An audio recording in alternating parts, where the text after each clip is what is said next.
of the things that come with making Christmas beautiful. That's our hope for us on this side of the divide, and of course for you as well, considering that our count is now 13 days to Christmas. Hi guys. How you doing? I love your suits, Jeffrey. Thank you, thank you, Yeah. thank you. I love yours too, Kayode. Thank you. That's tokenism, isn't it? Good morning and welcome to the program. What's happening, guys? Nothing serious. I saw you drop something on the platform yesterday, say it has collapsed again. Yeah. So it's the usual. Your prophecy. No, it's not prophecy. I cannot be wishing my country bad. I know. It's just that I'm aware that, we have not fixed a few things. So for now, we have to be, I'm sorry, Nigerians, we have to be dealing with this consistent. Because there's one thing that's quite consistent is the grid collapse or the attempt to use, sometimes when we use the word collapse, they say it's not technically collapse, it's setback, all sort of that. But what I just say, summarize it, did we have light or don't we have light? If we don't have light, we lay people call it collapse. But we hope that in going forward with all the legislation in terms of the Electricity Act 2023 and some of the implementation that has been done across states, decentralizing all of this, in the near future, we'll have something better than what we do because the gap is quite wide and it's quite embarrassing to see this time and again. And I always tell Bukola, it will keep collapsing until we fix the things that are meant to be fixed. It's not a prophecy. It's just that you know what you know. I know it's going to happen. And when it stops, we'll all be glad for it, guys. Well, in the spirit of representation, my power was not cut off yesterday. Really? So when I heard a lot of people saying power grid has collapsed, I checked. Like, yeah, this is NEPA, as we say. And it just speaks to the term used. They call it the grid setback and all of that. Is it the transmission lines are not able to receive, from generation, or the discos are not able to, receive? There's all of those technical terms, you know. But for me, I didn't experience it, and certainly people around me didn't experience it. So let us know what your experience has been. It's been said that the restoration commenced immediately. Right, but there's another mix in this, which is gas supply and all of that. The NMDPRA had to come out and say, no, we didn't say we're not going to be supplying gas anymore. So there's a lot of back and forth, certainly, but the clear issue is this: would we get to a time when we can say goodbye to either grid collapse or to up NEPA? By the way, I heard that even the younger ones are learning it these days. Is there a time we'll sufficient to say goodbye to it? That is a conversation we need to have. A lot of people have said good job to the Minister of Power, but when you see stories like this, definitely it is a setback. Did anybody say good job to the Minister of Power? Oh yes, some said we'll know whether his work is really coming through during the dry season. Okay. The dry season comes with its challenge, for hydro particularly. So this dry season has not really had that streak of blackouts, of darkness. So people are saying, well, the hydro generation and all you get. So people are saying, well, maybe he's doing well in that sense, but with this one, big setback. It's a conversation that we should keep having, Kayode and Jeffrey. I am not connected to the national grid, but I'm not disconnected from the issues. The national issues. The national issues. Yeah. As far as power is concerned this time around, and just to put it in proper context, the Senate Committee on Power has been investigating this, and they have come up to tell us that it has collapsed. What we already know, 105 times in the last decade. But something that the chairman is adding to the conversation is that we're spending $105,000 to maintain a typical a power station, and $7 million to restart the power grid each time it collapses. Is something that we should reflect on. Apparently, the tripod on which the privatization under the Goodluck Jonathan administration, on which this current power management stands, is not working. And this is the 18th time that the National Assembly would threaten to repeal the privatization. The question is, they should act upon it. We should not come back and keep having this conversation. And it is significant that it's coming on the heels of the visit to Nigeria by the German president. And President Bola Tinubu was saying yesterday that the Siemens partnership is working. It's just that Nigerians have very short memory. The Siemens partnership, stems from the Buhari administration. During that time, they signed 25,000 power deal with Siemens. It's been 6 years down the line. We're in 2024, 5 years. So what is happening? The Minister of Power is saying that, when the Siemens partnership is completed, Nigerians are guaranteed stable power supply. It begs the question, what were the details that went into the Siemens partnership deal with Nigeria? Why are we still where we are with constant power grids? What would it take for the Electricity Act 2023 to take off in states such that we do not completely rely on this current power system? Those are the issues. Other issues that we should consider. Yeah, because so you get us started with other issues we talk about, because power is a consistent, constant, continuous, what other word do I use? If only you were that consistent for people, and it's the supply. Because what do we have for the people? Well, let's look at other issues that are just as important. It's about the food on your table. Nigeria faces significant challenges in food production due to climate change, including irregular rainfall patterns, droughts, and flooding. Adopting climate-smart agriculture under the circumstance, or CSA, can address these issues. We'll be speaking with a few key stakeholders in the agriculture sector today to expand on this topic. Well, that will not be all. We will also be exploring how you put together your CV. I know it's an old conversation, but exactly what are you doing right and what are you doing wrong? The people who understand how this works, that can open the door for you just before you walk into the door physically, will be right here to break it down as to what the employers are actually looking for to see on your CV. Jeffrey, the struggle to get the perfect CV. We'll get right into it on the show this morning, but another interesting topic we'll be touching is a transition of an experienced lawyer to being a content and digital creator. So we'll get to understand how he blends legal knowledge with the media. This is one you certainly will be waiting for. And not forgetting, of course, your big stories of the day. There are some videos, but before that, we'll also be bringing you something on the softer side of things, as we say. How are we celebrating Christmas? Some do it with praise. So the biggest praise concerts in the country today are organized by certain individuals who value worship. So we'll be speaking with them on Unusual Praise 2024. Absolutely. And whilst you're trying to get your unusual praise on, we'll be bringing you up to speed with what you're saying. All you have to do is to go to, I almost said Twitter. X, by the way. If you want to irk Elon Musk, you can say Twitter. X. Hashtag CTV Morning Brief. When you put out content, X CTV Morning Brief. Beginning to pay. Self-defense. Oh, I almost said that. Okay, CTV Morning Brief. That's the hashtag you catch up with. Bring your thought, as well as WhatsApp as well. Remember, WhatsApp is on now. That's how you can call. No, don't call Bukola. Send messages and send videos, and I'll be right here to bring you up to speed with what you're saying. And also, we'll tell you about some tips you need to have for self-defense. Yesterday, we read something on X that said, the emir said to his daughters, if your husband slaps you, slap him back. Well, we don't support violence, but we're going to teach you a bit of self-defense. The experts will be right here to break it down for you. I think I should be practicing my self-defense tricks on Jeffrey. Man, support self-defense. If you, it's natural. If you give, I shall return, or at least protect myself from getting. All right, so we'll take a quick break. When we come back, we'll bring you your top stories. Join us again.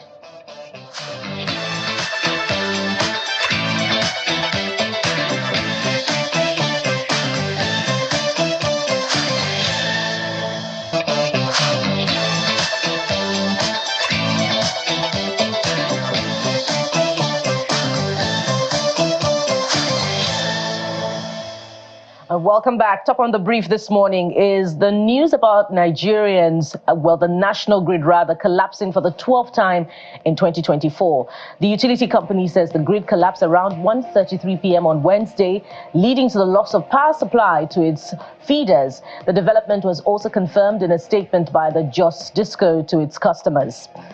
And away from all of the issues around power to the courts, where the Federal High Court Abuja has granted an order of interim injunctions restraining Lagos-based legal practitioner Dele Farotimi, whether acting by himself or his representatives, from further publishing, selling, circulating, advertising, or distributing the physical, hard, digital, or soft copies of his book entitled Nigeria and Its Criminal Justice System. Justice Peter Kekemeke granted the order after listening to the ex parte application filed by the claimant, the managing partner of Afe Babalala's law firm, senior advocate of Nigeria, Kehinde Ogunju. The court also granted an order of interim injunction directing the seizure of all physical copies of the book authored by the defendant wherever they may be found. Well, that's a big talking point. Of course, we're going to be looking at that later on. But in the meantime, more top stories. A newly released report by leading blockchain and web software company Consensus has revealed that Nigeria has continued to top the list of global crypto ownership and adoption countries. A statement signed by the co-founder of the Ethereum and founder of Consensus, Joseph Lubin, said crypto ownership in Nigeria and India continues to grow, significantly up from last year's already high levels. And to the world of sports, some great news for the people at the Gulf. For World Football Governing Body FIFA has confirmed that the 2034 Men's Football World Cup will be held in Saudi Arabia, while Spain, Portugal, and Morocco will be joint hosts for the 2030 tournament. This was confirmed at an extraordinary FIFA Congress meeting following a vote. 3 matches in the 2013 tournament will be held in Argentina, Paraguay, and Uruguay to mark 100-year anniversary of the competition.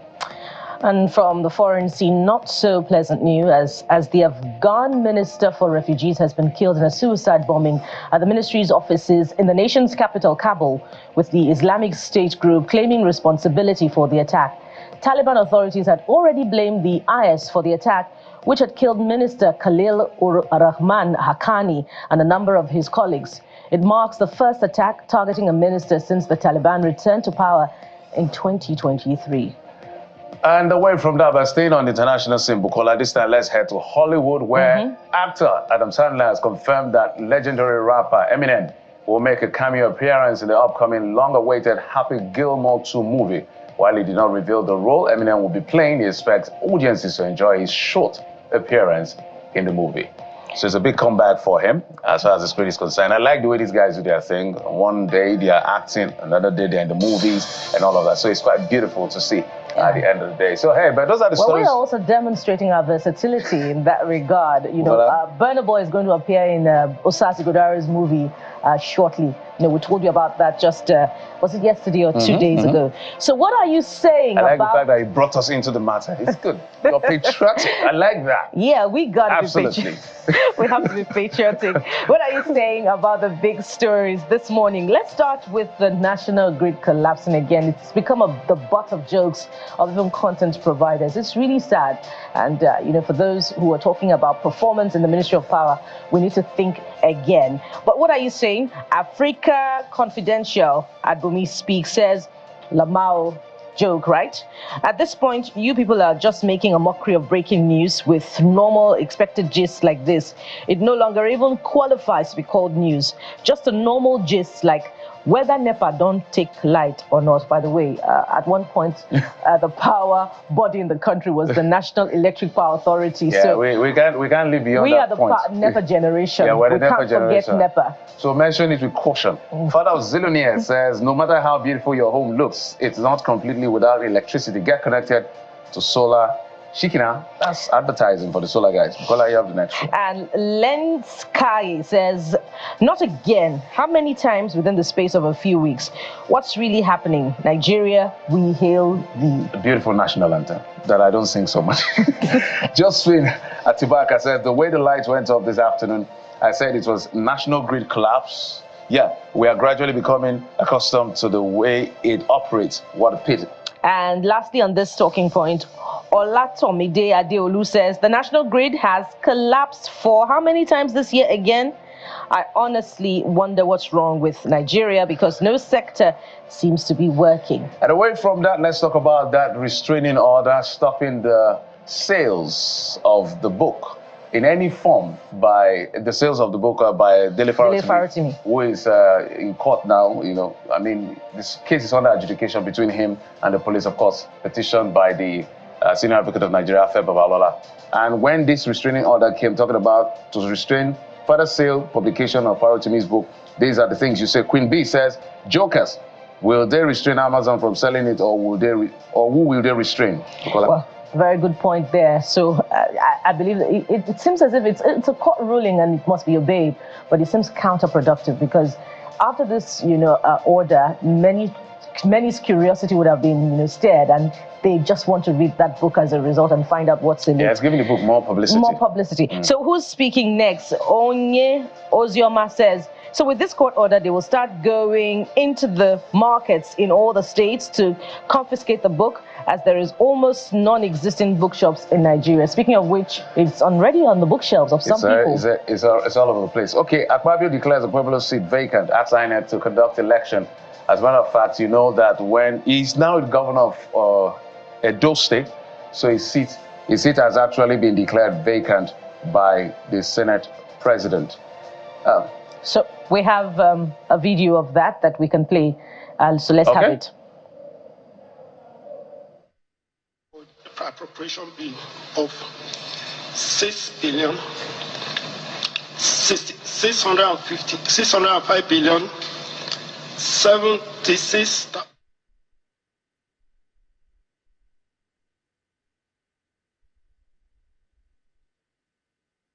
Okay, apologies for that mix-up. That was actually Okwebolo struggling to pronounce the figures of the budget, the numbers stream of balance, and he continued for a while and eventually just read the first three figures and let it be at the end of the day. So that was him presenting the budget. By the way, that's the #1 trending video on all social media platforms in Nigeria currently, and it's thrown up a lot of issues about competence, about the leadership recruitment process, about how this was, the heart of the conversation during the Edo election, when many were calling for the Edo APC candidate at the time to come speak to the press. Jeffrey was one of those in the vanguard of that call.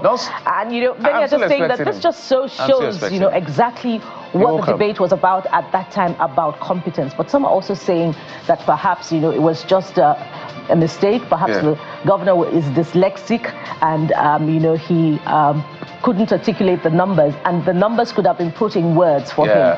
They should have written it in words and in figures. He now makes a choice as to what. But let's get to Akpabio declaring his seat vacant. Of course, he's now the governor, so somebody has to be there.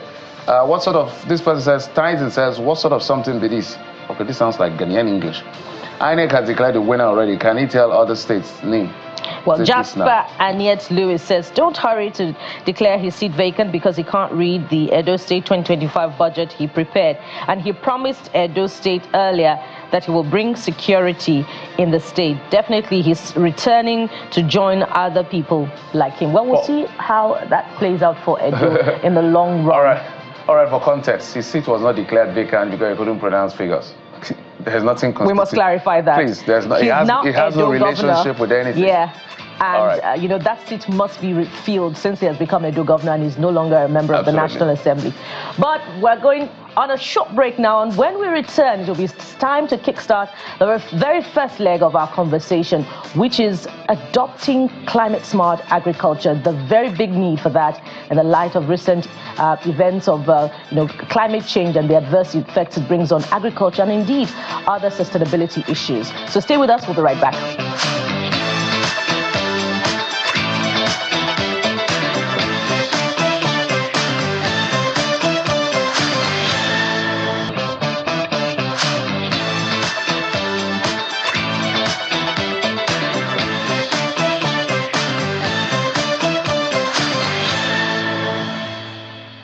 We can talk about power all day, but we also need to talk about the fuel for our bodies, that is food. And this morning we're starting off with the agriculture sector in the face of challenges and talking about climate change challenges with infrastructure, with security. How well have we been able to manage these challenges to still make something out of our agriculture sector? So this morning, we're turning our attention to creative ways to ensure that there is food on our tables. And food in our barns or in your fridge, depending on where you store your food. Recently, statistics came out saying that Nigerians can't afford food as much as they could in 2019. So clearly, this is a very existential threat to Nigerians. So we're joined on the program this morning by the director, ecological think tank HOMEF, right on point as well, joining us from Asaba in Delta State, Nemo Basi, joins us virtually, as well as Dr. Olufemi Oladuni, the executive director and CEO, Agricultural and Rural Management Training Institute, AMTI, joining us from Ilorin in Kwara State. And joining us from our Abuja studio is Dr. Godwin Atse, who's the country director, Sasakawa Africa Association. You're welcome to the morning brief, gentlemen. No, thank you. All right, I see Dr. Atse opted for Zoom as well. But let's get right into it. And I'll begin with you, Dr. Oladuni. I know there are lots of challenges, but I always want us to diagnose the problem properly so we know what kind of treatment we're given. And on the scale of which is most pressing or which takes a huge chunk of the challenges, particularly for the agriculture sector, which would you say is the most important or the biggest? Is it climate change? Is it security? Is it infrastructure? So we know how we begin to allocate our strengths to dealing with them. So I'd like you to break it down for us this morning. Which is the biggest challenge? What is that scale regarding, the threats to agriculture for Nigeria? That's for you, Dr. Oladuni. Yes. Good morning. Thank you for inviting me. The three that you have mentioned are as important as anything you can talk about food production or food security in Nigeria or elsewhere. But when you look at it, the climate change issue, whether you have security, whether you have the right infrastructure, if you don't look at how to mitigate against climate change effects on agricultural production and other activities, then you have not started at all, because it's daring us at face now that the effect of climate change is affecting food production, even where you have security intact, even where you have your infrastructure intact. You still have to contend with the concept or the issue of climate change in productivity, because it's actually reducing the productivity and then all other activities along the agricultural value chain in Nigeria today. Right. Let me come to Mr. Nemo Basi. Same question for you, particularly from where you operate. What does it look like? Well, you've asked a question that everything you mentioned are very important for food production. I can't really say which is number one, but I do believe that in the context of Nigeria, without security, we're not going to get much headway. Climate change itself is a driver of insecurity. So climate, in a certain sense, is very key to tackling the issue of food production, but it's not something we can do on our own, because climate change, as we all know, is a global problem. But so the issue for us is, what do we do at home primarily that can help us? And security is number one. Secondly, infrastructure, because no matter how much food our farmers produce in the communities, rural communities, if they're not secure, they don't have the infrastructure to move the food from the farm to the market, then we may have a lot of productivity without anyone having access to that food. Interesting. So, Dr. Atse, Sasakawa operates across countries: Ethiopia, Mali, Nigeria, Uganda. So is this like a general thing, or is the Nigerian situation just peculiar? Thank you so much. I think the factors that you mentioned are actually intertwined, and it's a bit difficult to place which one is topmost when you try to rank, but all of them are important. But again, if you look at it, if you try to take a deep dive, you'll discover that the issues around climate change are very, very important, because if you look at security, climate change is part of the drivers of insecurity today that we have in the country, in Nigeria, and not just Nigeria, but even in the sub-region. If you look at the importance of agriculture in Africa, about 70% of people living in the rural areas are employed by agriculture. So agriculture is very important, and anything that destabilizes the agricultural sector has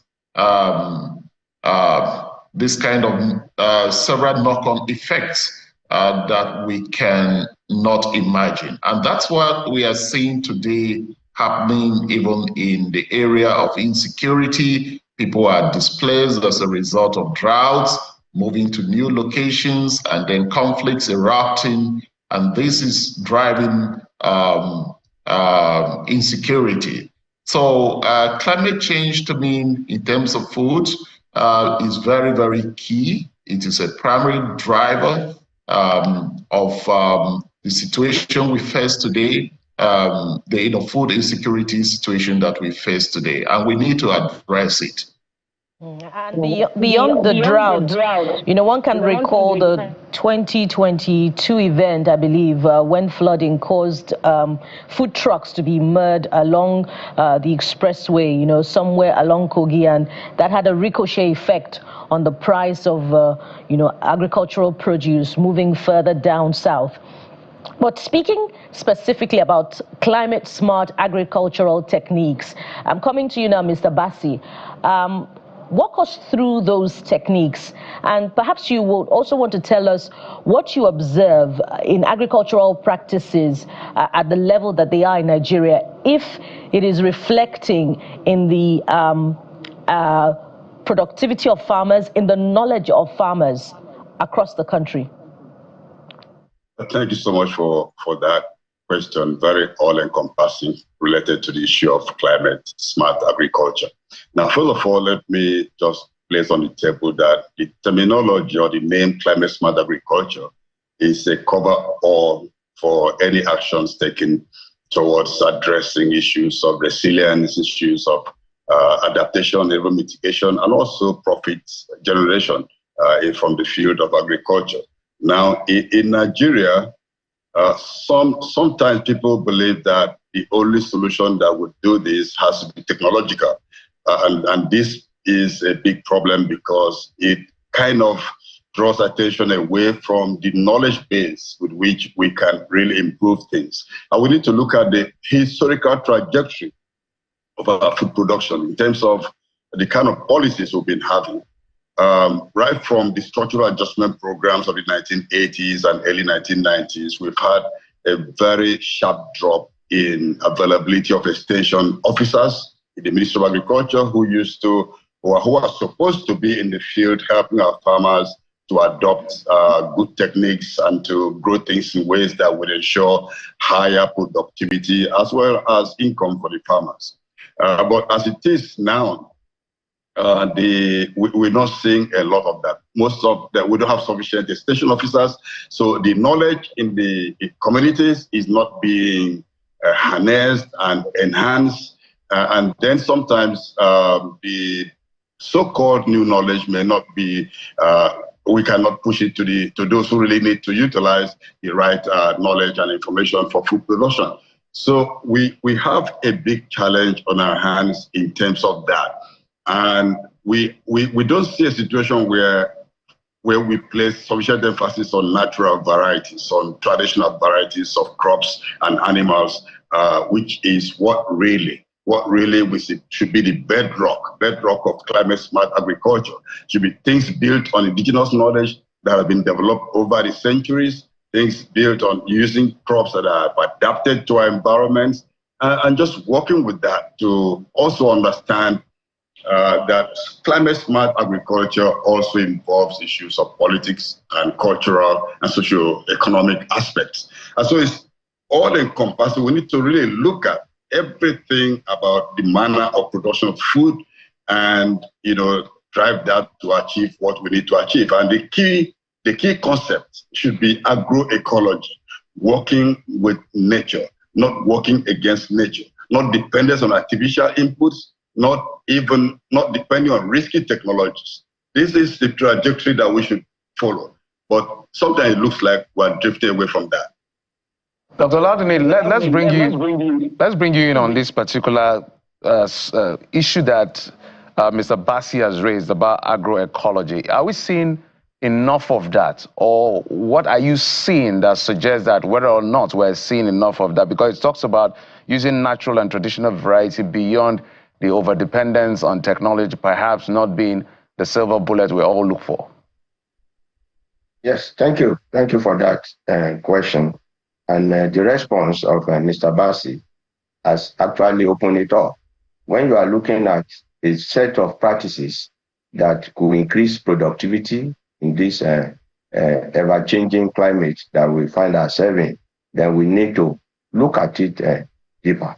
Like he said, we must be looking at how do we work with nature? How do we work with nature in the area of agroecology that he has specified? And that is what we are developing now these days, rather than looking at the other side. We need to work with nature, since the climate is changing the nature of what we used to do before. And also, we need to look at the practices of old that are very damaging, like the indigenous crops, indigenous vegetables and all those things. We are now trying to revive it. Why are they, so good that time that we are producing them, and the effect of nature is not too much on them? We are looking at that one, and we have been developing technology around that place to take it to farmers. Like he said, taking it to farmers is a major problem too, because the extension activities is going down, really. You have lesser extension agents, extension officers to take whatever the research sector has been able to do about this climate smart agriculture into the farmers. And that is another area we need to look at. We can develop any technology, we can develop any practices to mitigate against this climate change. But if we can't take it to farmers, then it becomes just like a laboratory activities. But that is not what is going to increase productivity. That is not what is going to increase incomes. And that is not what to generate employment. If you cannot take those technologies to farmers to begin to change the activities, practices, to be able to mitigate against climate change in the environment. But the question is, are we seeing these practices amongst farmers? Mr. Asia, perhaps you want to respond to that. Do you see the Federal Ministry of Agriculture's policy disposition encouraging climate smart agriculture? Mr. Asia? Okay, that is Dr. Godwin, you may. Okay, yeah, so the concept here is basically for us to see how we increase productivity, but at the same time think about the soil, because the soil is a big sink that can help us to mitigate the impact of climate change. And Sasakawa, this has been our approach that we are pushing with farmers, working with farmers to see how they adopt regenerative agriculture. And we work closely with the Federal Ministry of Agriculture. And I must say that the Ministry of Agriculture recognizes that we have to see how we increase productivity, but also see how we also improve our soil health. As I speak to you, Nigeria was in Kenya earlier this year, and they signed to the Nairobi Declaration to actually support soil health. So to a large extent, we can say that the Federal Ministry of Agriculture is taking steps towards mitigating issues around climate change. I know for a sure that the ministry has been a very strong supporter of climate smart varieties that are drought resistant. And these varieties, from time to time, we see the Ministry of Agriculture supporting seed multiplications at community levels where these seeds are given to farmers. In recent times, we are beginning to also see the use of solar-powered machines for irrigational purposes in northern Nigeria, for instance. These are becoming common, and we have the ministry supporting that. Kano State government, for instance, in northern Nigeria, has put a lot of investment in solar-powered, water pumps to actually drive the irrigation in that part of the country. And several states are also keen into this. So to me, I see that the government is responding to this, but of course, we need more efforts to be put on the table to address the issue. We must also recognize that our population is increasing, and therefore the challenge is actually increasing. And the faster we move to actually tackle this, the better for all of us. Mr. Bassi, I would like you to piggyback on what Dr. Asha just said. From where you sit, are you seeing that effort as well? Because it has made some statements as to the effect that the federal ministry is doing some work. Because the Federal Ministry of Agriculture has been criticized a lot for not being at par, not living up to expectation, given the level of food insecurity and all of that. From where you sit, is that what you're seeing? And if that effort is on, how much of it is moving the needle? Because moving the needle is the key. Mr. Bassi. Well, the Ministry of Agriculture as well as the Ministry of Environment are very much concerned about this issue. But we also have to remind ourselves that when we talk about food production, climate-smart agriculture, it's not only about farming in terms of crops, it's also about fisheries, it's also about pastoralism. And so are the cattle rearers, are they enjoying any support in this direction? Are the fishers in our coastal waters, in our riverine areas, are they being supported? We don't see much of that. Maybe in terms of policy, and in fact, I do know that the Ministry of Environment, for example, has been considering laying some emphasis on agroecology in terms of climate strategy, climate challenge strategies. But, if I should speak from, I'm sitting right now in the Niger Delta, and, sometimes I get scared just eating any kind of fish that comes from this region, but because of the level of pollution of our water bodies. If our waters are polluted by industrial activities, the oil corporations who are also who don't really care much about the environment, that tells me that there are so many, it's a complicated system that needs a really holistic approach, taking care of our environment, ensuring that the pastoralists have fodder for their cattle and that they're organized in a more strategic way, they move in a strategic manner. All these things are very heavy challenges that need very careful work by the various ministries. But let me also add that, as I said already, soil health is extremely important in terms of capturing the carbon in the atmosphere and helping to cool the planet. And this is why agroecology is extremely important in the whole scenario. Without healthy soils, we keep on destroying our soils with artificial inputs like chemical fertilizers and then herbicides and so on, which are promoted by genetically modified crops, which are actually destructive to our environment and will lead to failures and also impoverishment of our farmers. And I think it's great you mentioned the Niger Delta region. That's a fantastic point to also put in all of this, because when people talk about climate change, sometimes on environmental issues, they think of desertification and encroachment and all of that. But the Niger Delta also has a major challenge on its hands. And I'll take this to Dr. Oladuni. Two questions, really.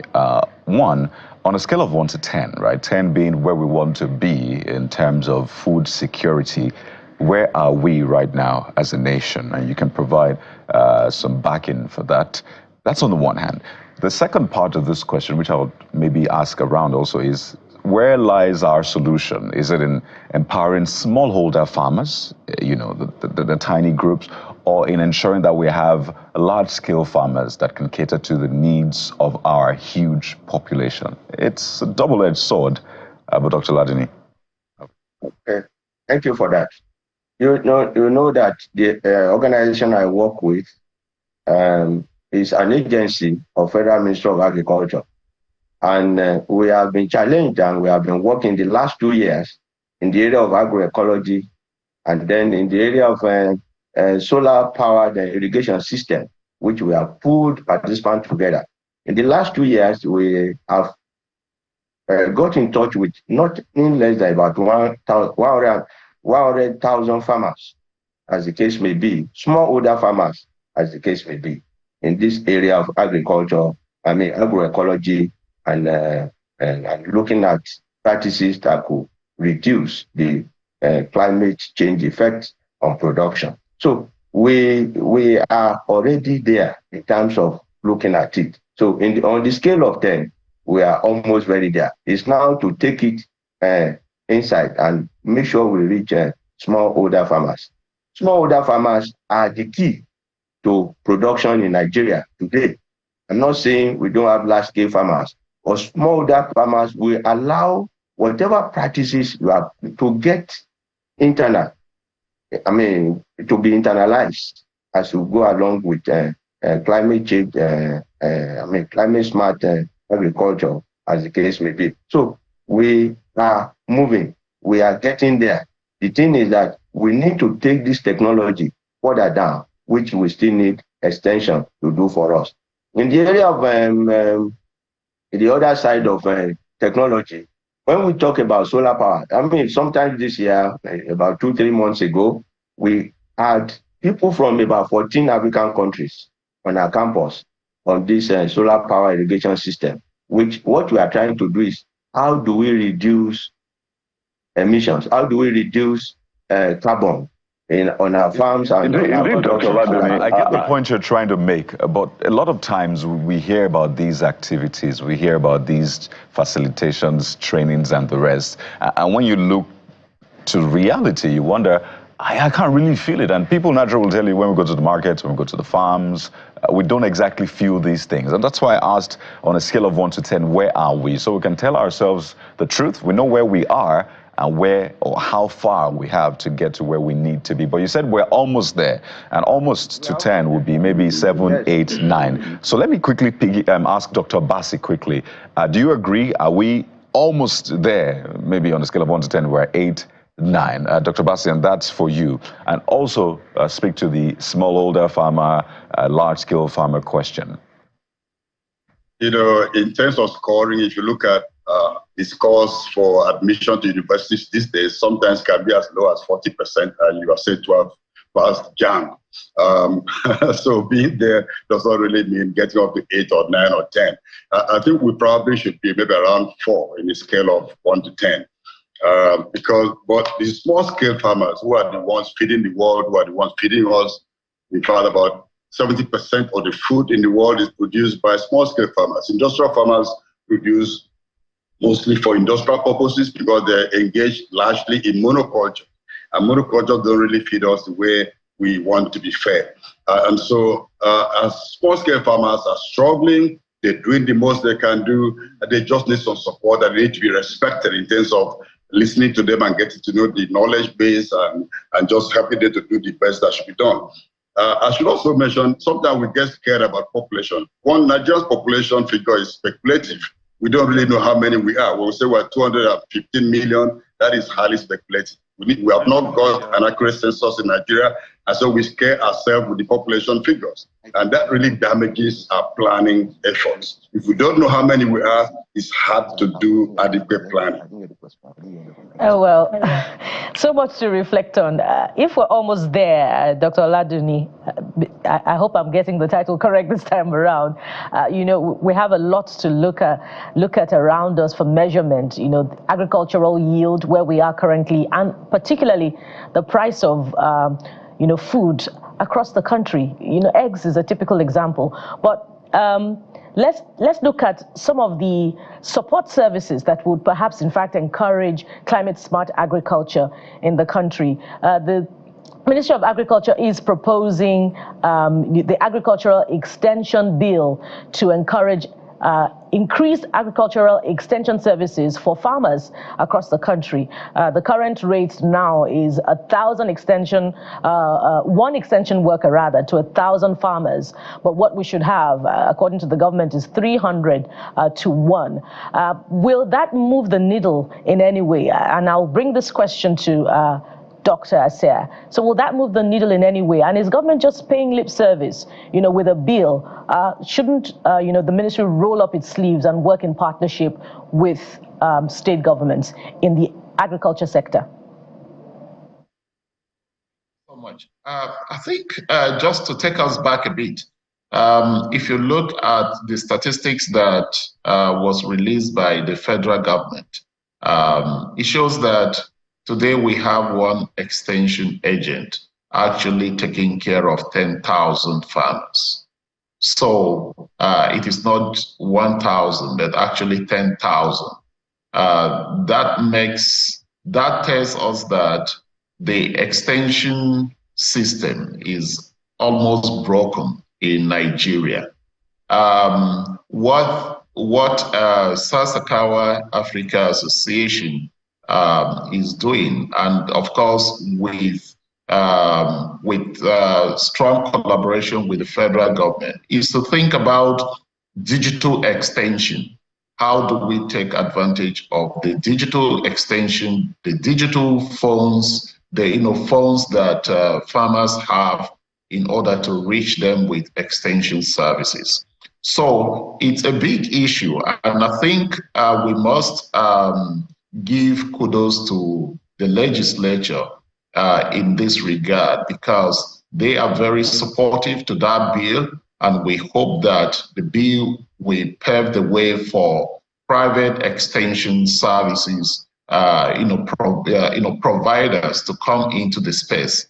If that happens, we will be able to see extension begin to move, and to also see how once we have the private sector come into extension services, we are hoping that we are going to reduce that ratio of 1 to 10,000 that we currently have. And of course, all over the world, we know that information is very key in terms of increasing the productivity of farms. Those technologies that can change the narrative of agriculture are here on the shelves in Nigeria.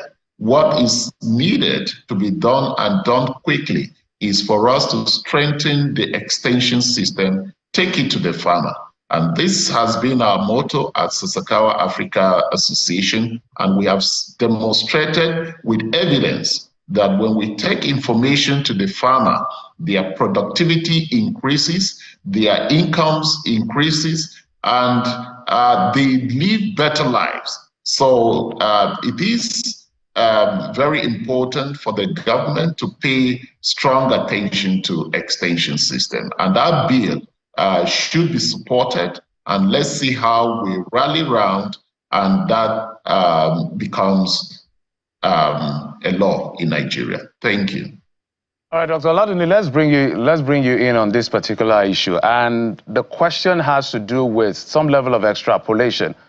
How soon should we begin to see some of the efforts you say the government has put in place reflect literally on the streets? I'm going to put up a slide of the inflation trajectory, both headline inflation. You can see that graph.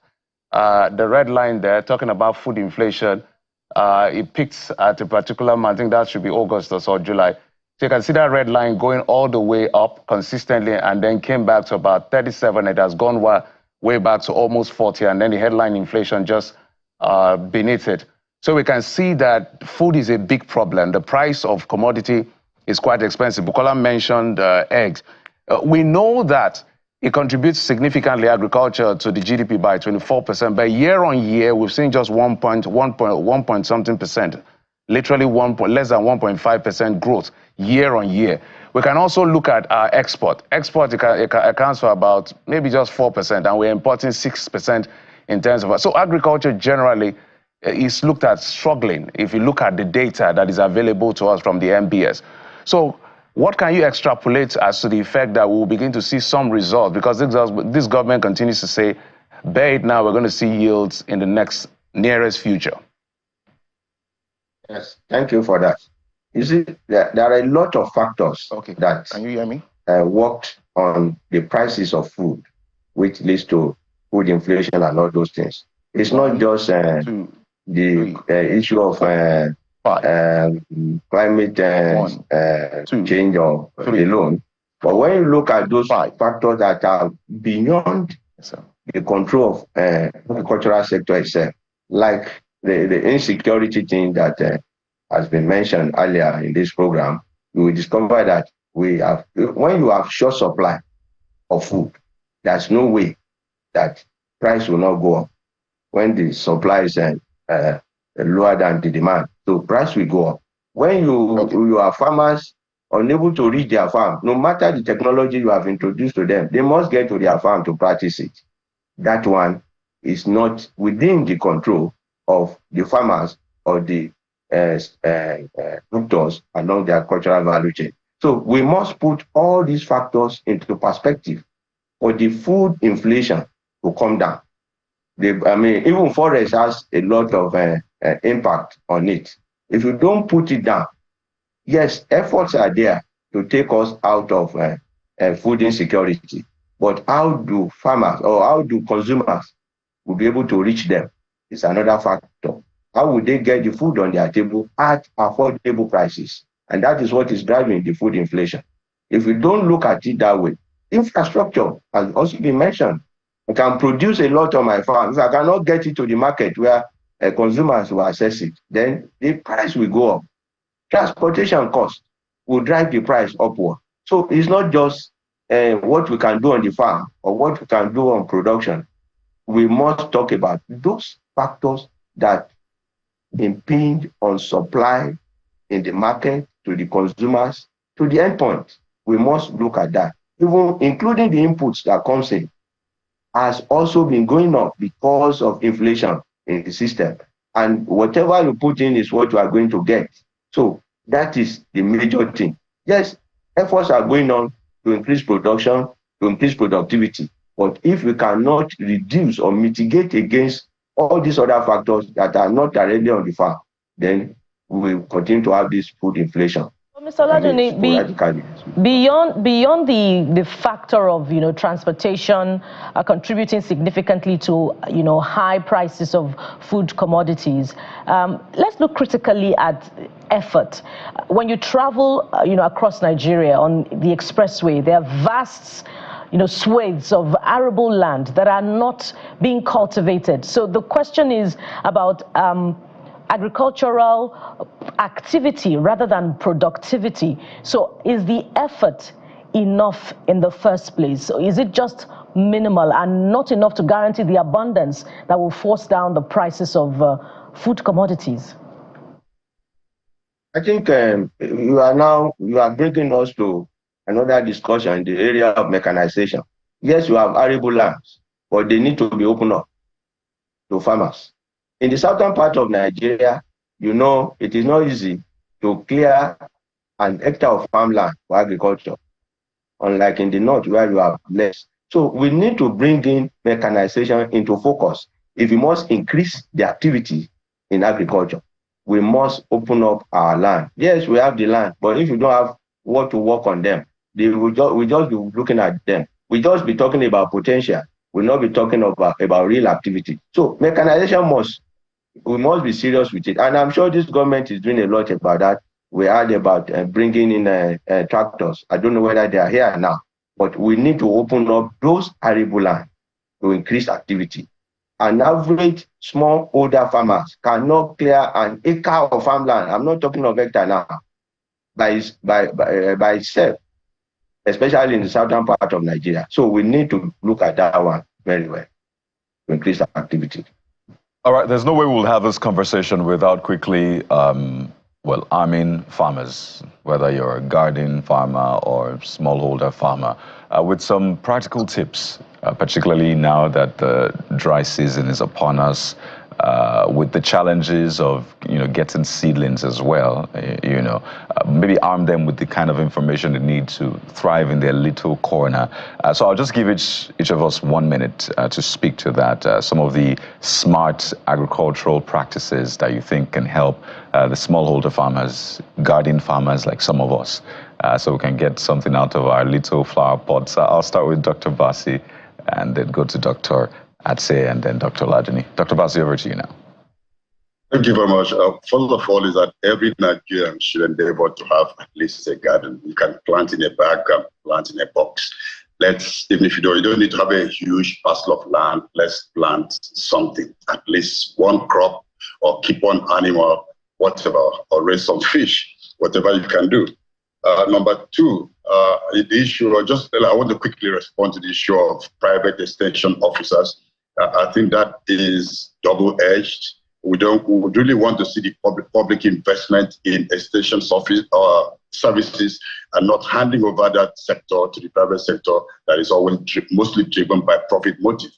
And of course, that would also bring the issue of data mining, which could also create some difficulties if that is left to private speculators. Secondly, I think what we can do to help our farmers is to provide a support system for farmers to share knowledge, share seeds, and generally work together to learn from one another. I've seen this done across the Sahel, where farmers have fairs, where they have meetings, where they share information and share seeds. We need to see that happen in Nigeria also.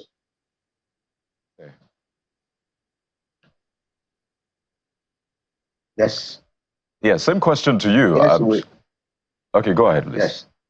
Okay, yes. We are talking of how do we quickly turn this thing around, especially, some of the things that have been mentioned by my colleague that have just spoken. You can talk about dry season farming now. Dry season farming, where you retrain farmers, which we have started in Amti. We are taking it to some states and some regions in Nigeria on dry season farming, so that whatever they have lost during the rainy season, they must be able to get some back during the dry season without spending much. So we talk about soilless agriculture. We talk about this baggage thing. Even when you are in Lagos, wherever you are in Ikoyi, where you think there is no space, you can have some corridor farming going on. In bags, you can produce your tomato, your pepper along your corridor in your house. So you don't have to be looking for bigger land.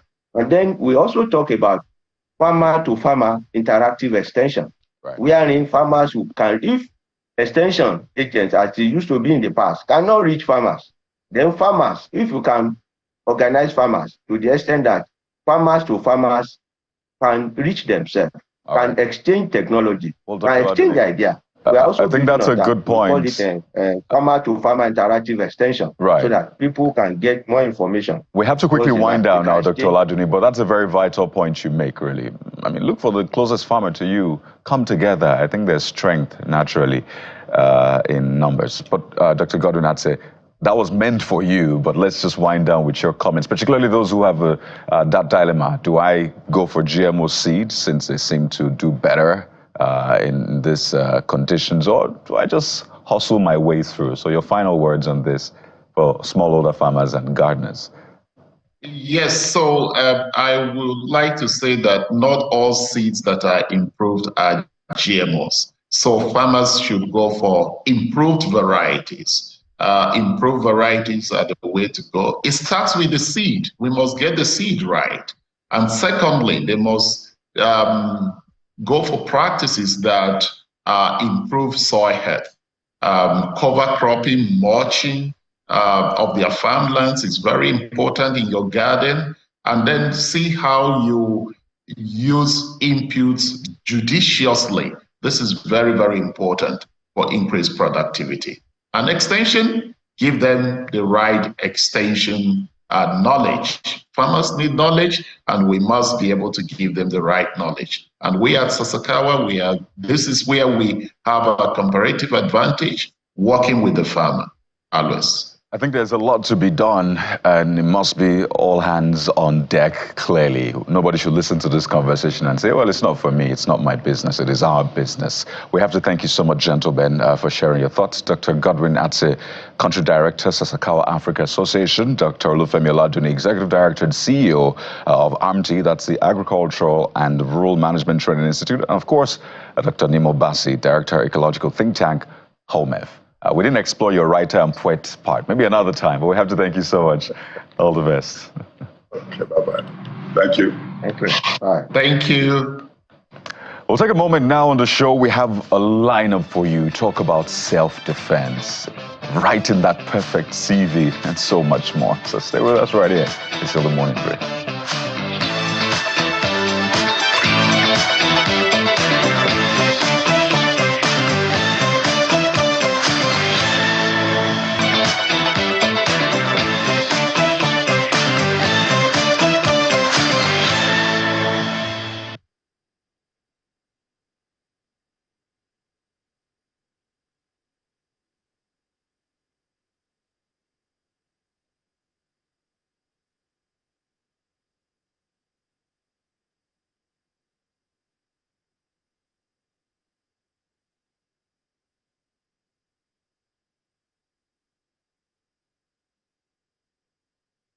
Welcome back to the Morning Brief right here on Channels Television. You know, we give you all the tips to get you on your way and to make you productive while you're at it. So this time we're bringing you tips on self-defense, a very, very important subject, right? Particularly in the light of so many security concerns. So joining us to have this conversation this morning is Mr. Ademola Adetuberu, who's making a very quick comeback to the Morning Brief. Mr. Adetuberu is a security consultant. Thank you so much for joining us on the program, and you promised to walk us through self-defense upon your return. So let's start. What are the most important things that we should bear in mind should there be any security concern around us? Perhaps we're being trailed, or perhaps we're noticing unusual activity, in our residence or in our office area. Okay, thank you so much for having me this morning again. I don't take this opportunity for granted. So to answer your question, what are the things that we should do just in case we run into threats or imminent danger? So I would say self-defense. Self-defense, what is self-defense? Self-defense is the act of protecting oneself from threats or danger. So definitely you have to be equipped yourself. You have to know what you're doing, right? And what are the strategies? What are the strategies you can employ? What are the strategies you can employ for self-defense? The first was what we spoke about last week, which is situational awareness. Situational awareness. Okay, before I talk about the strategies, I would like to quickly talk about the legal right under the Nigeria Criminal Code Act, Section 59, which gives the right for every citizen to protect themselves in the southern Nigeria, and in the Penal Code, Section 60 gives the right for the northern Nigerian citizens to protect themselves as well. So let's look at the strategies that you can employ in self-defense. The first is situational awareness. We spoke about it last week. We cannot stop talking about situational awareness because the first law is awareness. The first rule of self-defense is awareness. Once there is no concentration, there can't be awareness. And once there is no awareness, then avoidance is not possible as well. So everyone have to be aware of their environment. Be alert to your surroundings. The second strategies every Nigerian should employ are tools for personal safety. And I came with a couple of them. Pepper spray. Pepper spray, you could use pepper spray immediately to incapacitate an attacker immediately, and that you can use. You can also use what we call the personal alarms. This is just one. You can see this, and you can see the noise it's making. Immediately you employ the personal alarm. The personal alarm, it will immediately call the attention of people around you, and it will deter attacks. So it's all important for everyone to have, pepper spray, alarm, of course, also flashlight, tactical flashlights. It's so important as well, as tools to employ in pepper spray. Also, you can make use of trackers, smartwatches. All these are things you should put on your children, even yourself as an adult, even in your office. Alarms on your table, you could just press in case you're having a meeting with someone and unfortunately it turns south. Just press the alarm. So second strategy are tools for personal safety. The third strategy is what we call the third strategy, community awareness. Community awareness. It's so wrong. It's not appropriate for you to be living in an environment and you don't have the contact, the mobile number of the divisional police officer of your community. It's not appropriate. So every Nigerian must arm themselves with the DPO's number in your community, the patrol teams in your community. That's why we say police are your friends.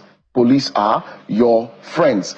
And of course, the community chief and community security chief, you need to arm yourself with all these numbers. So it's so important. You have all these emergency numbers you can quickly dial.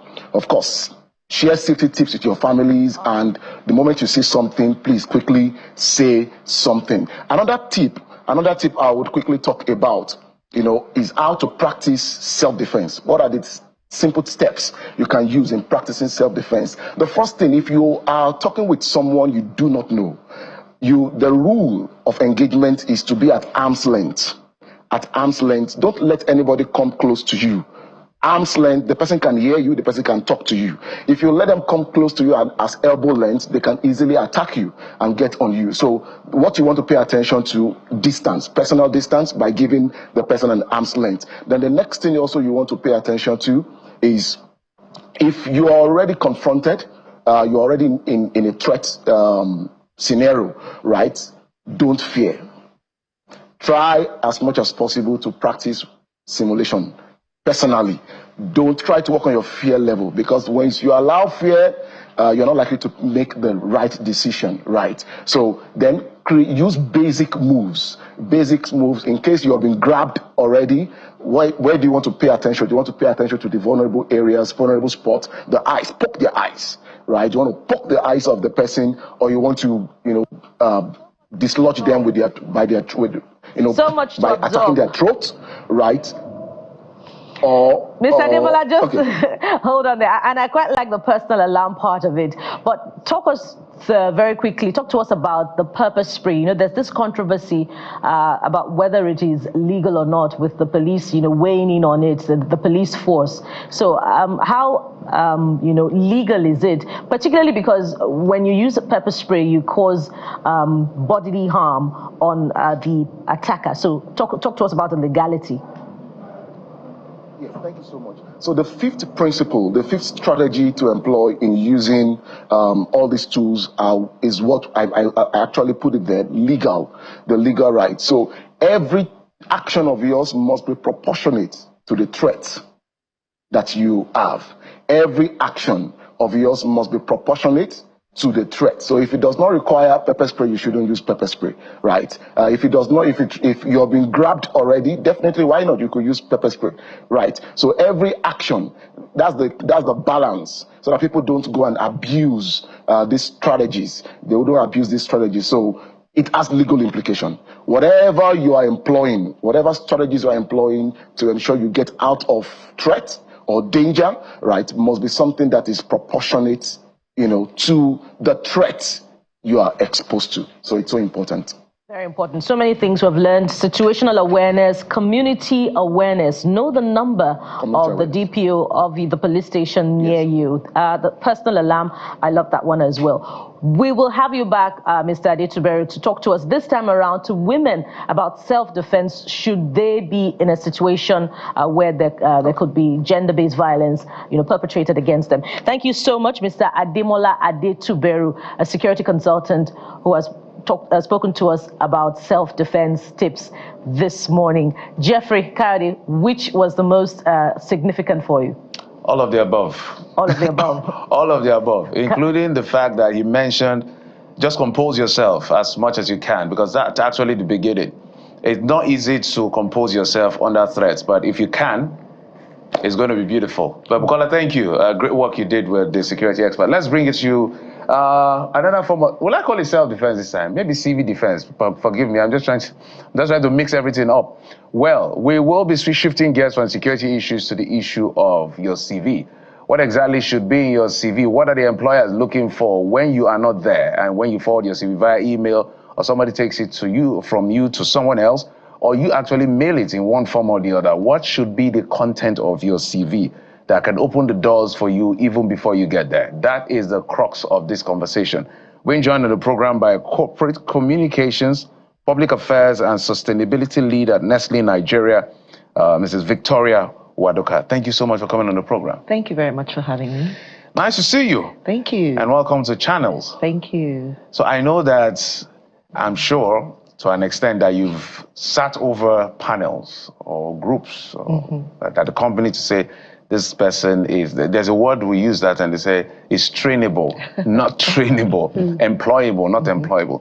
So just an overview of what it is for you when it comes to putting together a CV.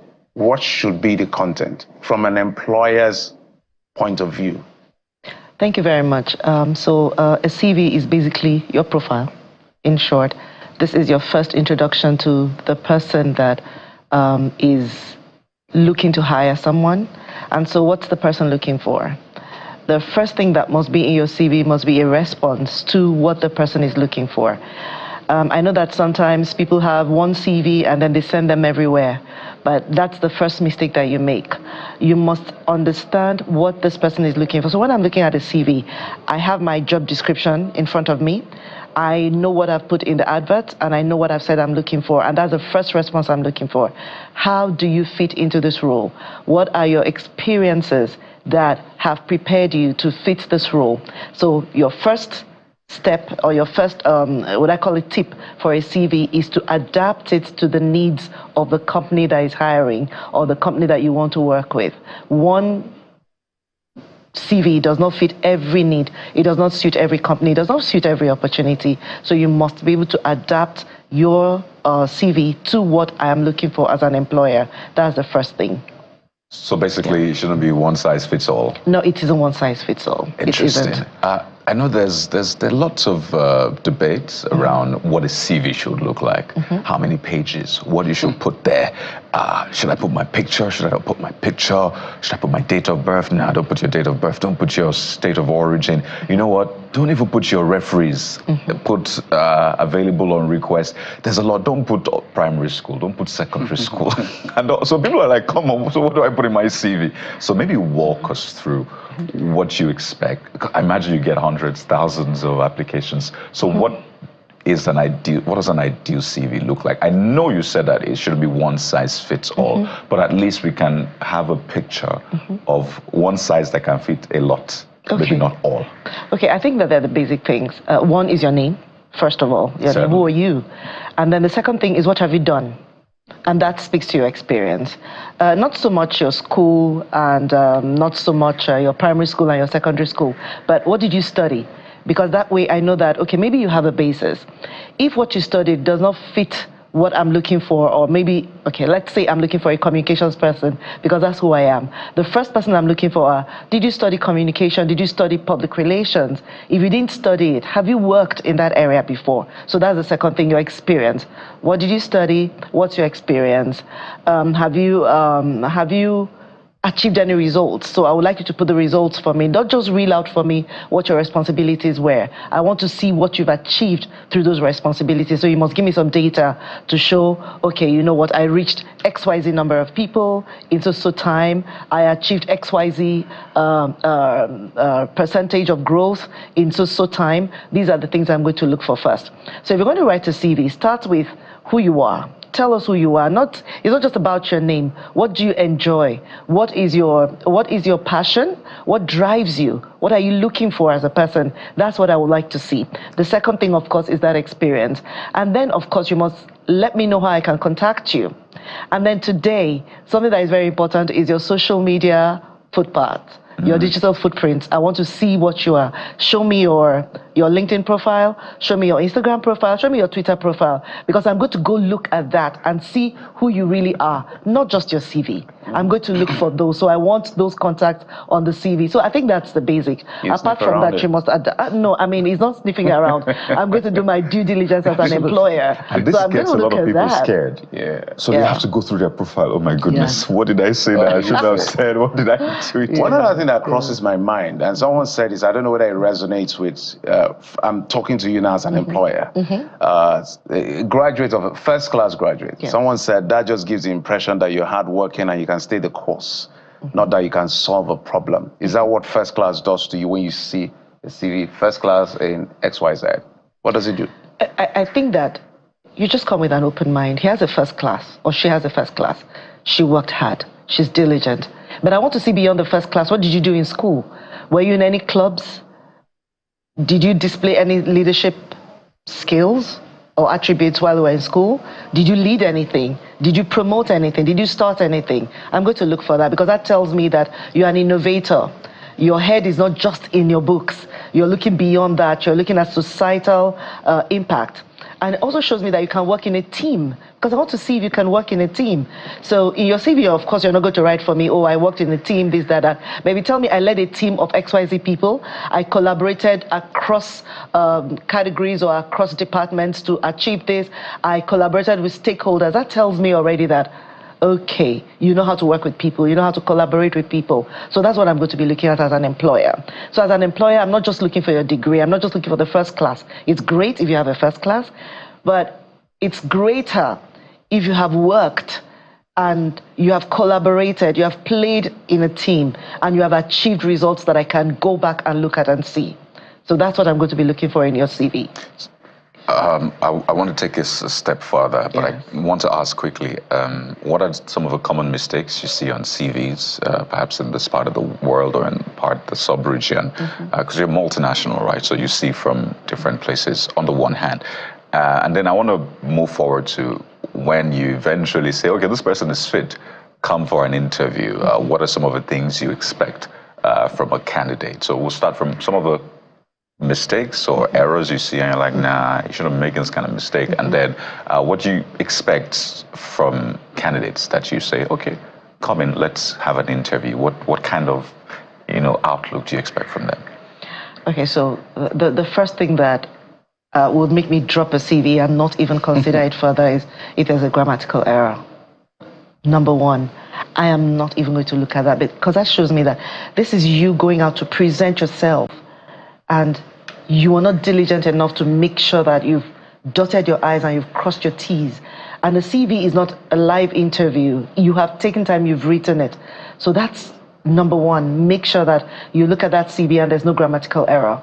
The second thing that is important for me and for many employers is the look and feel of your CV, because that shows me, do you know how to organize? Do you know how to think logically? What do you start with? So I want to look at that. I want to look at the organization of your CV. The other thing that is really a bit of a mistake when people do that, they start to tell you their local government area, you don't need all that. Just in case you're from the local government area. This is my person. You don't need that. You don't need that. It's even okay if you use your picture, but make sure it's a professional picture that you have there. And then sometimes people think that by writing a lot, then you're going to really show that you've really done much. That's a huge mistake, because I don't have time to read all of that. I have 1,000 CVs. I want to see the summary at the beginning, and then you can go on to tell me the stories when you come for the interview. So these are mistakes that I think that people can avoid in the first instance.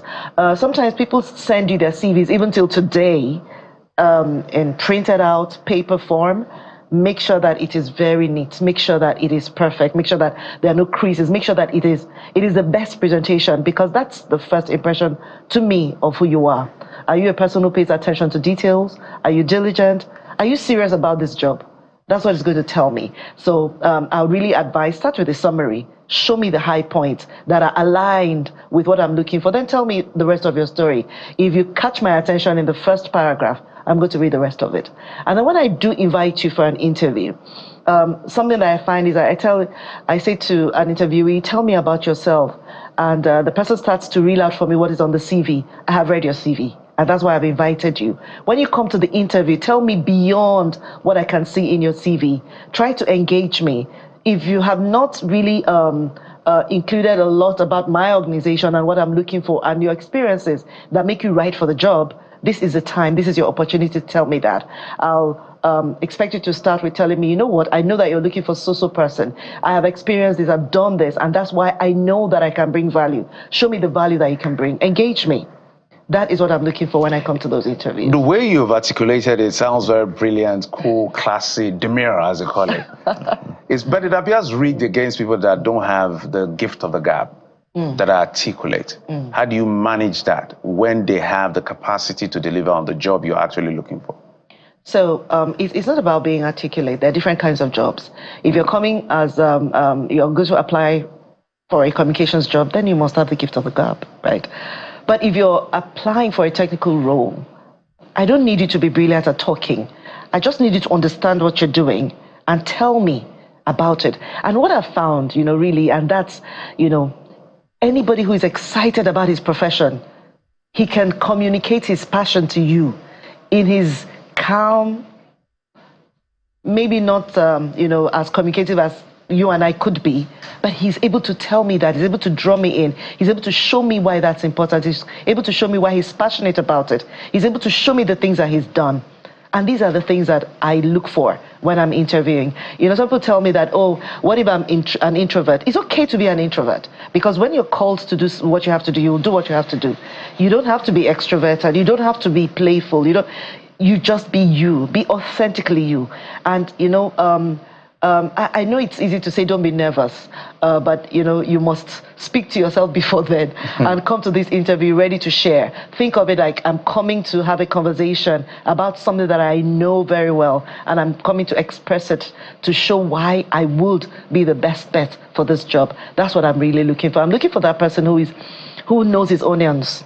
If I'm looking for an IT guy, I want to see that you know it. Tell me about what you know.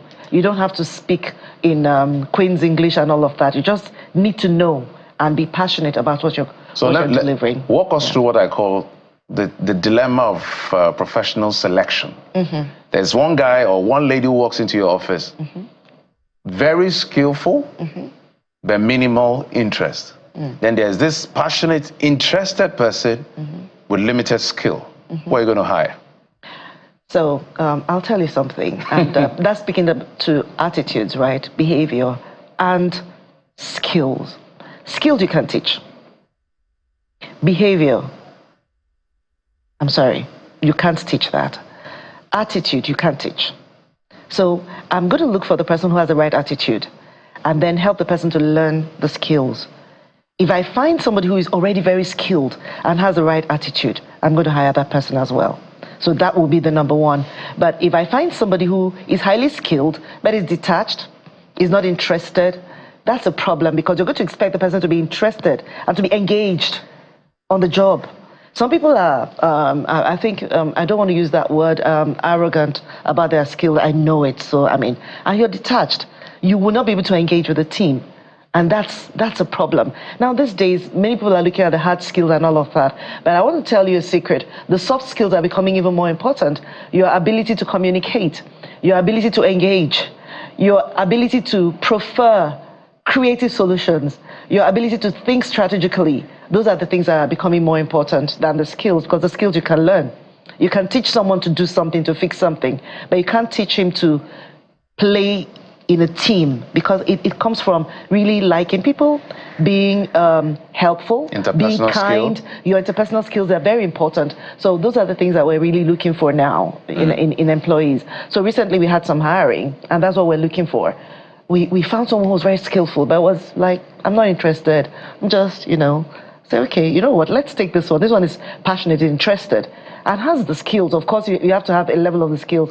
Even if this one is more skilled than the other, I'll hire this one because I know that this person will fit into my team, will work with others well, has very good interpersonal skills, will engage more, and will be more open to supporting others, because today is not about you as a champion doing it all by yourself. It's how do you help others succeed? How do you contribute to the success of others? Those are the things that are important more than anything else. 2 quick points as we wind down. Very important point. When I'd like you to speak to those who get a no, or sometimes don't even get a message at all, and they feel heartbroken, like, you should at least see me important enough to tell me, thank you for applying, but sorry, we can't handle it.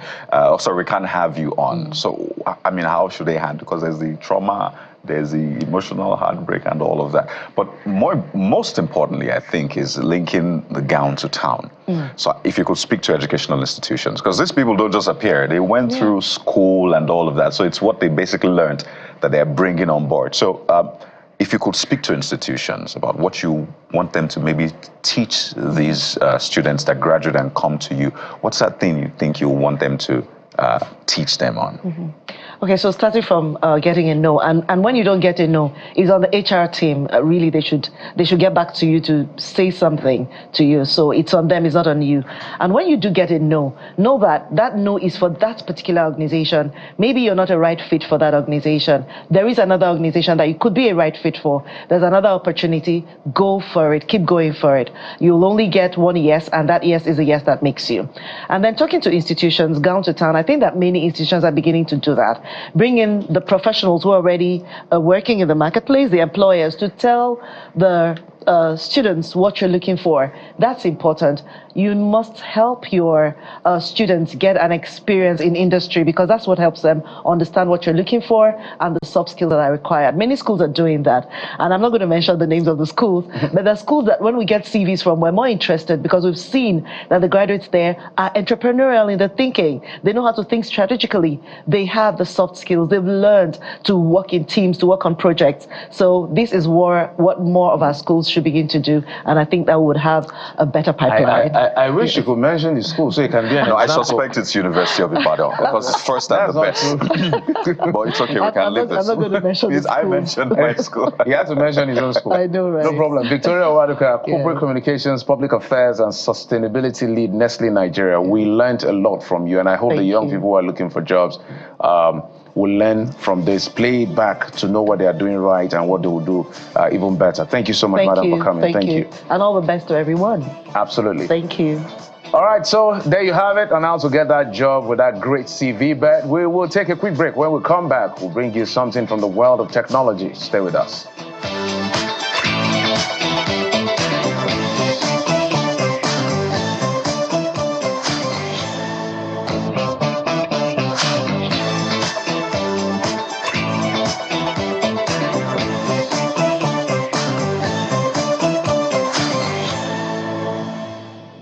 Welcome back. It's still the morning brief right here on Channels Television. And you know, the segments sort of glide into each other. So we've learned how to come up with a very good CV and, in fact, how to come up with a good attitude to do the job also.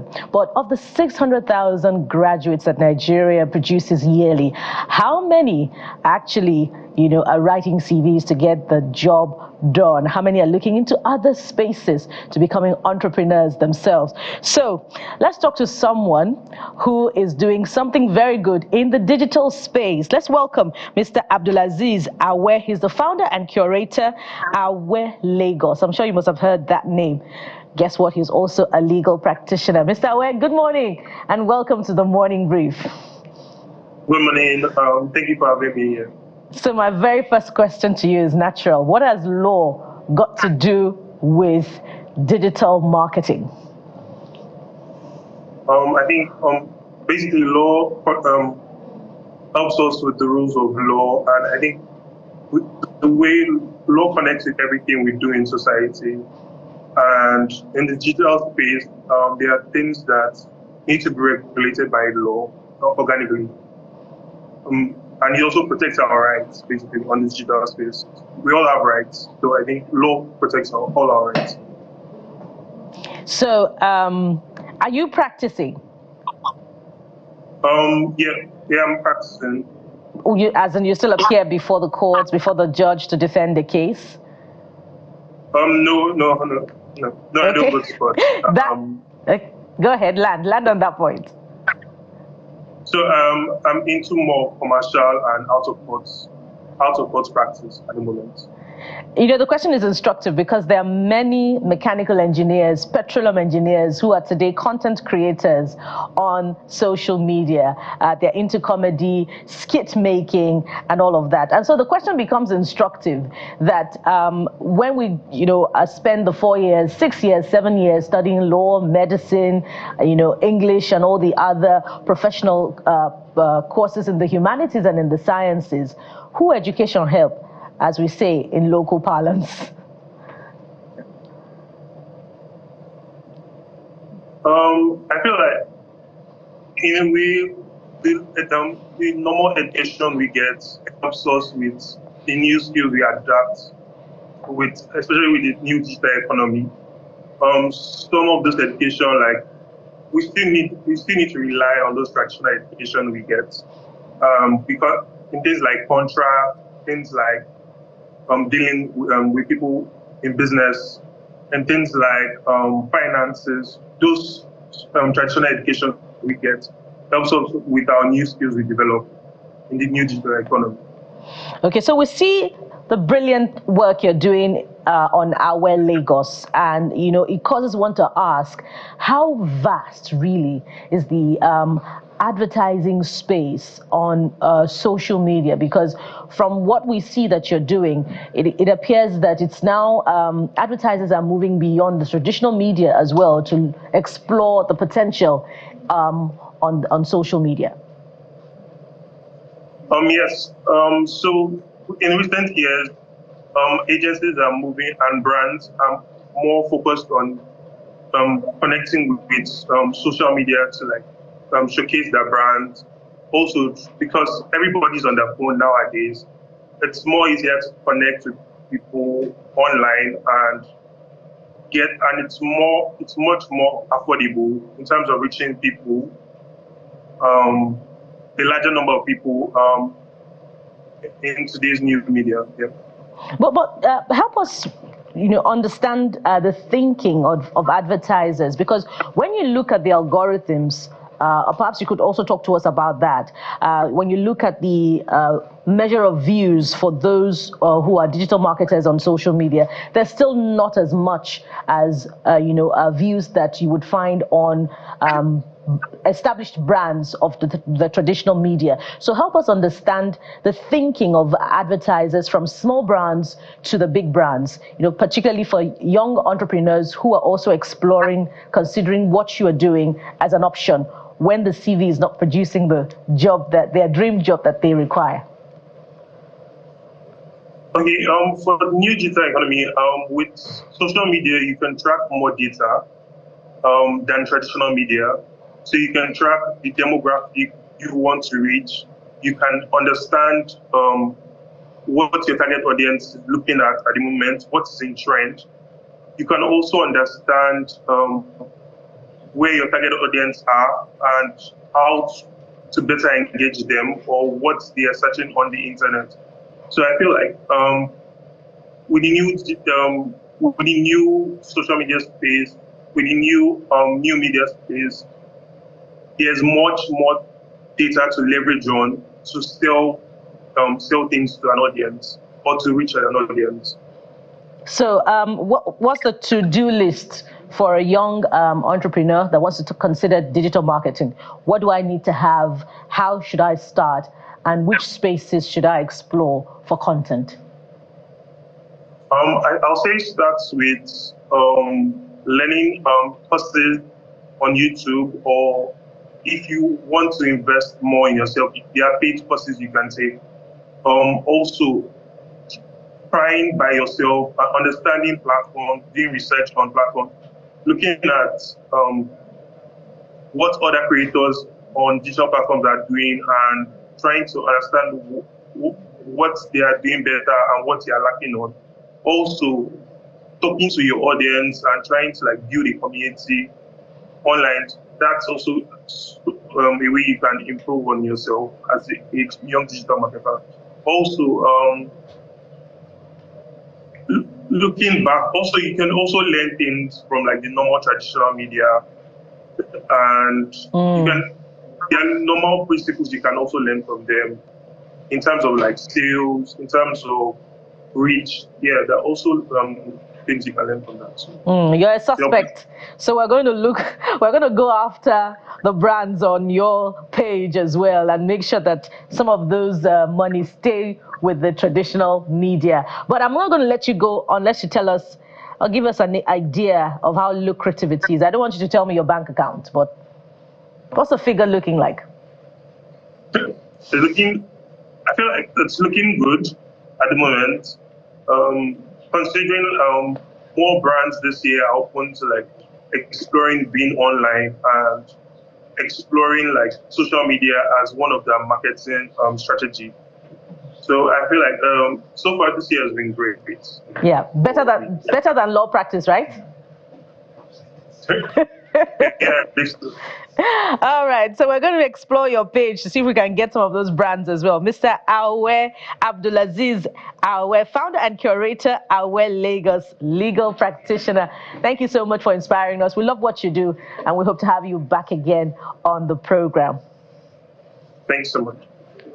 And so, from digital marketing, we explore yet another interesting subject that will help you get you on your way. So stay with the Morning Brief. We'll be right back.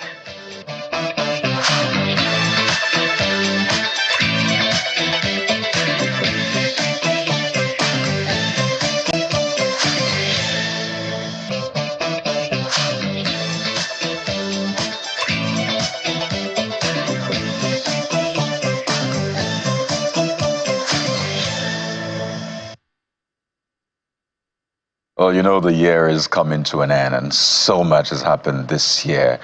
But there's this thing about gratitude. Whether you believe it or not, data actually shows, research shows that it does good for you. Again, whether you believe in it or not, gratitude, having that mindset of being grateful helps a lot with your mental health, helps with your outcomes in life. So you'll understand why we're having this big event. It's being organized by a group. It's called Unusual Praise 2024. So we're delving into it, maybe to help you start, thinking of ways or why you need to be grateful for 2024. Again, I know that 2024 has been that year. So this morning we have joining us on the show, Teresa Onwuka, who's the chairperson, as the case may be, of Unusual Praise 2024, and Tina Orute also joining us on the program. Ladies, you're welcome to the Morning Brief. Thank you for having us, Carrie. I need to start from the start. Okay.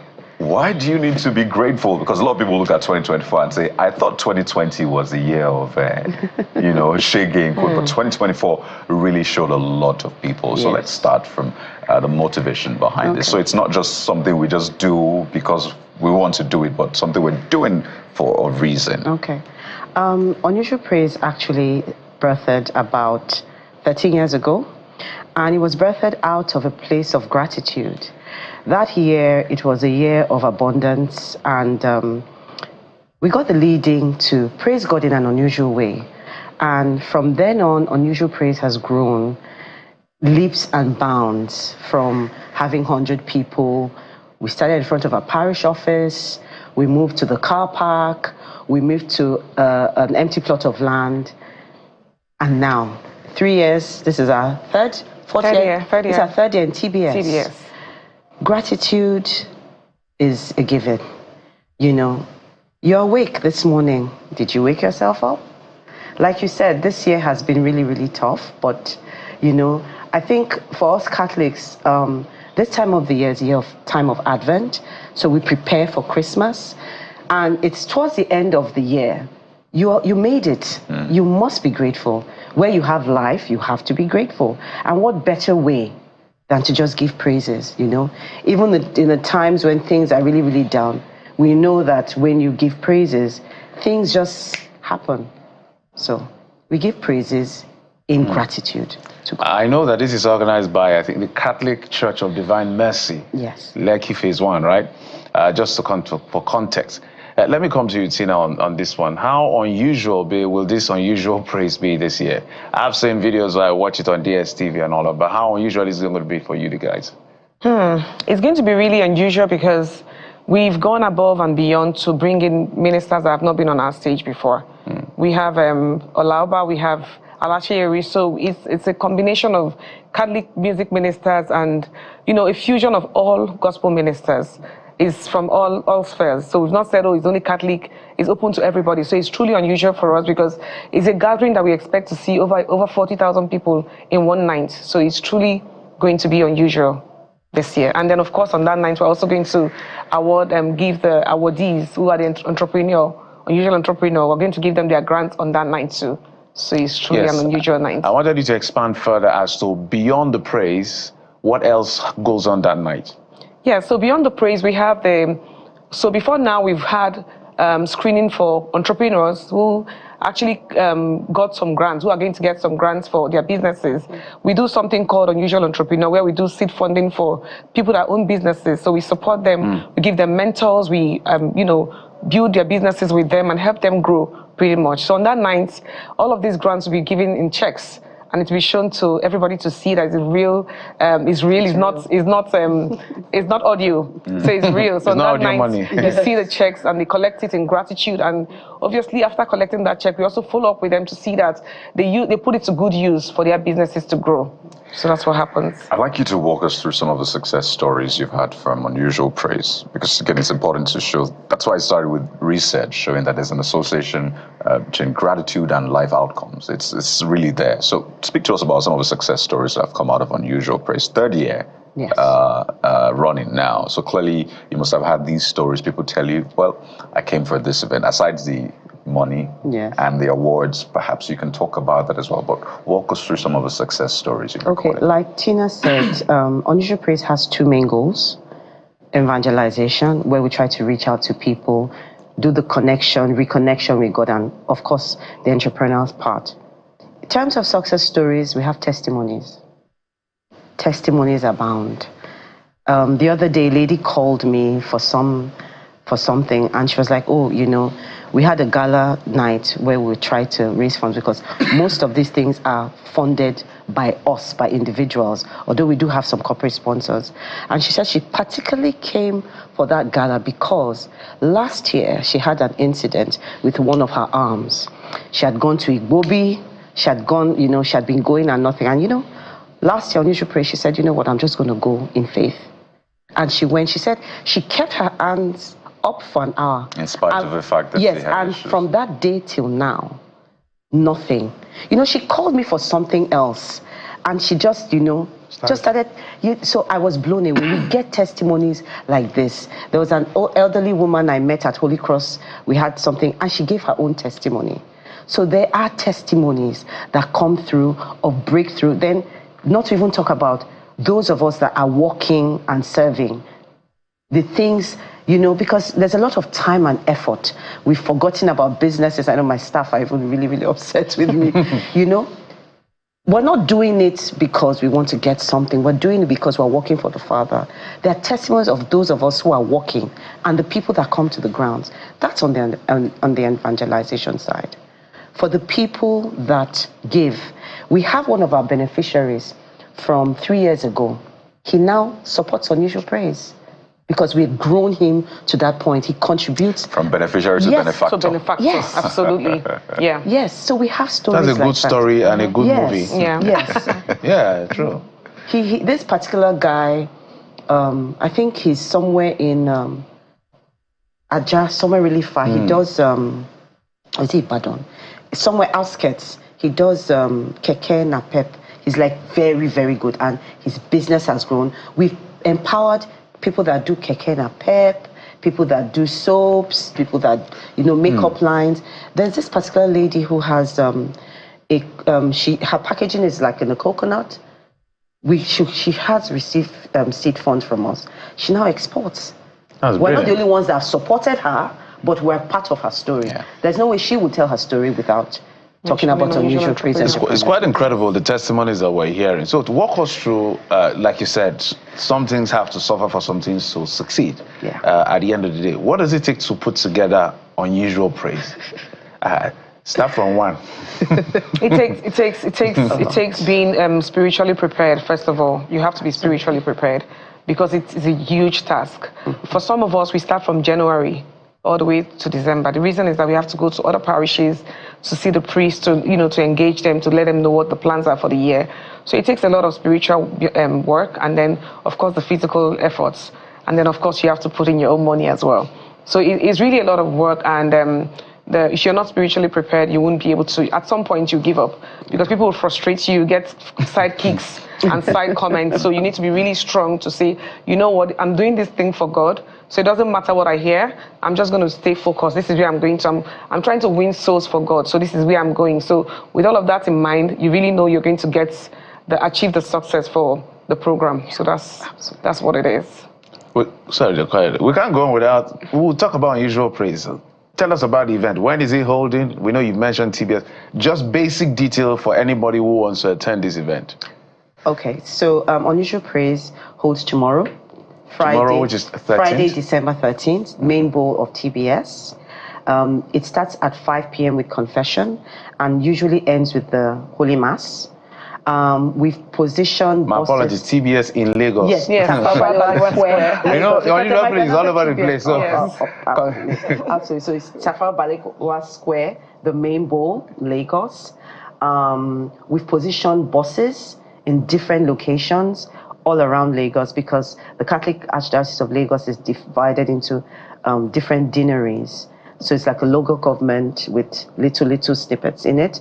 And we have Isolo Deanery, we have Ikeja, Ijaniki, Badagry, Ilemba, Ipaja. So all the way, all across Lagos, we position free BRT buses to convey people to TBS for free. So if you find yourself in any part of Lagos, you just locate any Catholic church near you, you find a free bus to take you to TBS for free. I'm just thinking about the logistics, the cost and all of that. But I need to raise an issue. And it's about, I don't want to call it church attendance, but young people generally, there seems to be this growing, will I call it discontent with the church? Would I say religion? They feel that over the years, for some of these people, they say that religion has overpromised but underdelivered. Some of them look at their parents. They see their parents. Some see their parents and see success stories, but for some others, they say, I don't want to be like my parents in this sense. So are you hoping that this will also change or turn that tide? How are you dealing with this? Because we don't want an aging church where it's just the older generation that are in church. You want a church that is vibrant, where young people, where they see the value in church, in religion, and they buy into it, not because they're being forced. So let me speak on that. I can speak from my parish. We have a lot of programs that involve the youth in mentoring them, teaching them, talking to them. Gone are the days of being too over-religious, because that way we find, like what you're saying, the youth feel excluded. You know, we have seminars, we talk to them, we encourage them, and things like this, you know, where they can come out freely, like the Unusual Praise, express themselves. This is the biggest, Unusual Praise is the biggest Catholic event, I think, almost in Africa, probably. If I can say Nigeria, but maybe with my full chest Nigeria, but maybe Africa, you know. And the Catholic Church is actually actively engaging the youth. For example, now, on that day, the youth have a place. We have a group called the Sion. It's all over Lagos. They're actively involved this year, you know. We went to their convention in Idumu. When was that? I think in August, to go and speak with them, and they were like, wow. So a lot of thought, prayerfully led, of course, has gone into this year, because we want to involve everybody. The youth are not excluded. Especially the youths. Especially because we're losing them. We're losing them. This is quite instructive. Tell us about the fact that how it's also inspiring them to see two women leading such big... No, that's an important optic for them as well. How does he inspire them? You're the chairman, you're the chairperson, vice chairperson. Even my to the biggest chairman, to the biggest Catholic concert, perhaps in Nigeria and Africa. That's just for this year. Yeah. Actually, the chairperson for Onitsha, Mrs. Ibukwe, is also a lady. The chairperson for entrepreneurs. Coincidentally, a lady too. It's a lady. Well, they said it's women o'clock. That's what they said. It is what it is. But I think It's all been prayerfully led. I mean, our head pastor, our head parish priest, Monsignor, prayerfully thought about it, and this year we just have an all-woman led team. I love that, really, because, I mean, you see what women can achieve, not just in the homes, in offices. So why not bring it to the church as well? We wish you the very best. We know that maybe after that concert, you may lose your voice. It's not a concert. Sorry, the unusual praise event. Praise event. Yes. Okay, I like what you're doing, but some will say, well, it's music. No, it's not a concert because it doesn't have, so we don't say artists. They're music ministers because they're ministering the word. People. When they sing, they're giving glory to God. It's not to gratify themselves. So each minister coming on that stage has been prayerfully selected. So as they say, saying meaningful things in a melodious way. Yeah, because you see, dictionary definition of concert is a musical performance given in public. But I get the point. Make that we want to distinction. downplay that concert. All right. So they were supposed to sing for us. They laughed. They laughed it away. That laughter is like. Let's do the one Kate did, right?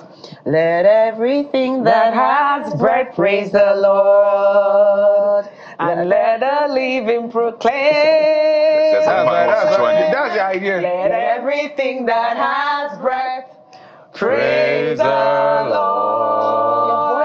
Man. Thank you. Come on. I was meant to close the show. Should we continue? I came from a Catholic background. Oh, wow. Also, it's beautiful to see that the Catholic Church is taking on a youthful character. Yes, absolutely. Well done. Thank you so much. Because we're such gentlemen. Well, Okay, thank you so much. We're speaking with Teresa Onwuka, Unusual Praise 24 chairman, and Tina Uruche, the vice chairman. Okay. Thank you so much. Thank you for coming. Thank you for No, you can sit. You're our guest. Okay. So while we do our thing, and that's it on the program. Thank you so much for your time, and of course your usual company. Sunrise Daily is up next at the top of the hour. Bye-bye. I'm Jeffrey Uzama. We'll be back with the home stretch tomorrow. I am Bukola Koka. And don't forget to always be grateful. I'm Kayode Kikilu. Have a great day ahead.